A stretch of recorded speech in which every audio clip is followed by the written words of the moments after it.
სოფლის ცხოვრების კიდევ ერთი ამბავი. ატამი. ავკრიფეთ ატამი დღეს.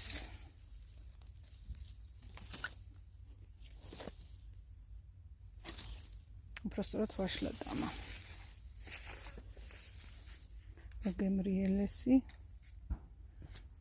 მაგრამ პრობლემა არის ის, რომ ლოკოკინები ჭამენ ძალიან ბევრს და ძალიან ბევრი გააფუჭა ლოკოკინა.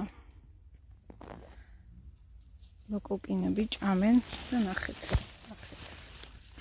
აი ესე გამოიყურება ლოკოკინებისგან ნაჭამი ატამი. ვაშლატამა. შეხედეთ.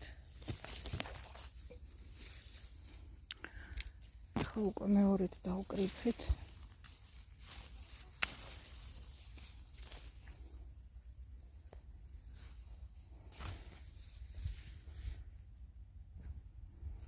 როგორც ხდება ხოლმე, ფასი არა აქვს საერთოდ. პირველად 50 თეთრში ჩავაბარეთ. ვიცი, დღეს დაგვირეკეს ლარი და 80 და 2 ლარი არის, იმიტომ რომ უკვე ილევა გურჯაანისკენ. და იქით ანუ წინა მხარს რასაც ვეძახით კახეთში, იქით უკვე მოილია და ჩვენთან უფრო გვიან არის ხოლმე და იმედი გვაქვს, რომ დღეს კაი ფასში გავყიდით. მადლობა დროებით, გამოიწერეთ და დაალაიქეთ ჩემი არხი.